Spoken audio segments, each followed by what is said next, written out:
Well, hey there, and welcome to Board to Learn, the channel dedicated to helping you learn how to play your new games faster.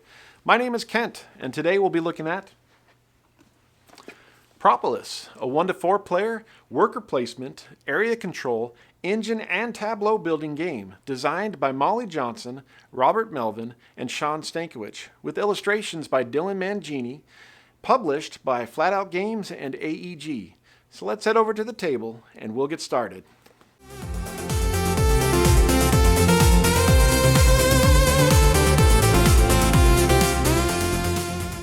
In Propolis, players lead opposing medieval bee colonies, sending workers to harvest propolis, the key ingredient for building and upgrading hives. Controlling floral realms grants extra resources, while new hive chambers provide lasting benefits and scoring opportunities. In the end, the colony that builds the finest hive for their queen will be crowned the most glorious in the land. To begin, give each player a board, 6 resource markers, and 12 bees in the color matching their board. Place all resource markers on the one space of their matching tracks, with the gold marker going on the wild track to the right. 9 bees go beside your board as your personal supply, and the other 3 go into a central supply in the middle of the table. Shuffle the structure/landscape cards thoroughly with the structure side down. Deal 10 cards and arrange them into 2 rows of 5 in the center of the table with the structure side up, creating the structure market. Place the remaining cards to the side, forming a draw pile. From this pile, create rows of 4 landscape cards below the structure market. The number of rows depends on player count. Refer to the chart here, or look in the rulebook. For my example, I will be setting up for 4 players, but only showing 2 player boards on the table. Shuffle the starting structure/Queen's Palace cards with the starting structure side down, and deal 1 to each player. Place this card close to your board with the starting structure face up. This is the first structure in your hive. Immediately gain the resources listed at the bottom of your card by moving the corresponding markers on your player board. Check the number in the lower right corner of each player's starting structure card. The player with the lowest number goes first, and play continues clockwise from them. Next, take the remaining starting structure/Queen's Palace cards and deal out a number of cards based on player count to form a row of Queen's Palace cards above the structure market. Again, refer to the chart here or the rulebook for the exact number. Return any remaining cards to the box. With that, setup is complete. Propolis plays out over multiple rounds until a player has placed 10 structures in their hive. This includes the starting structure as well as a Queen's Palace if placed. On your turn, you'll choose one of 5 actions. Deploy worker bees, fortify worker bees, retreat worker bees, construct a structure, or construct a Queen's Palace. Let's start with deploy worker bees. When deploying bees, place any number of bees onto a single empty landscape card. Place them upright, 1 per space, and gain the resources or rewards shown. You don't have to fill every space, but once a spot is skipped, it stays empty. Resources move your trackers forward, while rewards come in 2 types. The green bee symbol lets you pull 1 bee from the central supply into your personal supply, and the gray question mark lets you trade any one resource for another, except wild. If you place bees on the very last empty landscape card in a row, you get a wild resource. To fortify bees, choose any 2 of your upright worker bees. They can be on different cards or rows. Lay them flat and collect the resources or rewards for that space again. If you do this in a row where all 4 cards are filled, you also gain a wild resource. Retreat worker bees is simple. Call back any number of bees from the landscape cards, putting them into your personal supply. This could be just a few or all of your available bees. To construct a structure card from the market, you must first pay the cost of the card in resources and bees found at the bottom of the card. Resources can come from your player board by reducing your trackers, including wild, or from permanent resources found on structure cards already in your hive. Remember to look at your hive before making a purchase. Your starting structure card has a resource on it. Bees must come from your personal supply and are paid to the central supply in the middle of the table. Once the card is paid for, add it to your hive. When finished, fill the empty market space by drawing the top card of the landscape deck and flipping it to the structure side of the card. Let's take a quick look at what's on a structure card. In the upper left is one of 4 guild letters, A through D, which matter for endgame scoring.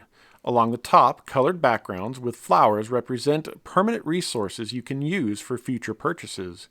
A brown background is a one-time immediate bonus, like retrieving bees from the central supply or taking 3 resources of your choice. Green backgrounds are in-game scoring effects.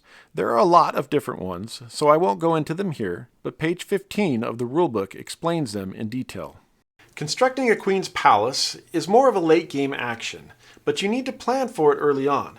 Purchasing works like a normal structure card, however, all resources must be permanent resources from your hive, not your player board. Bees are paid from your personal supply to the central supply. You may only build 1 palace, and it counts towards your 10 structures. The X in the upper left corner counts as a wild guild symbol. When you take a palace card, the market does not refill. We need to talk briefly about an important rule that hasn't been mentioned until now. It's called majority. After finishing your chosen turn action, check the rows of landscape cards. If all 4 cards in a row have at least 1 bee, it's time to check for majority. Upright bees are worth 1, fortified bees are worth 2. Whoever has majority gains a wild resource and collects all of their bees back from that row. Any other bees stay in place. The rightmost empty card is discarded, remaining cards slide right, and a new landscape card fills the gap. If there's a tie, nothing happens, and the row stays locked until a player later fortifies bees and breaks the tie. If the draw deck ever runs out, take and shuffle the previously discarded landscape cards, forming a new draw deck. In the rare event that all of a player's worker bees are in the central supply and they cannot perform any actions that turn, they may skip their turn and take 1 bee from the central supply. If this is done, all other players will also retrieve 1 worker from the central supply. The end of game triggers once a player has 10 structures in their hive. Finish out the round so everyone has the same number of turns. Then move to final scoring. There is no score sheet on this, so pull out your phones or find a pen and paper to keep track. Score each structure card in your hive with a green banner at the top. They will have fixed points or a scoring criteria based on sets of resources or guild symbols found in the hive. Because the structure cards are scored independently, you can reuse the guild symbols for each scoring criteria. When scoring cards for resources, make sure to count both permanent and player board resources. You can use the wild resources for multiple scoring criteria as well. After you have finished adding up points for all structure cards, count the remaining resources on your player board. Gain 1 point for every set of 5 that are remaining. Once all points are added up, the player with the highest score is crowned the most glorious in the land. If there's a tie, the player with the most unused resources wins. If there's still a tie, the player with the most unused wild resources wins. And somehow, if it's still tied, share the victory. And that's how to play Propolis. If you found this video helpful, please give it a like and consider subscribing for more great games. I'm just getting started, so turn the bell on to be notified of my latest videos. If you have any questions, drop them in the comments and I'll do my best to get back to you. And remember, it's not just how you play, it's how much fun you have. We'll see you next time on Board to Learn.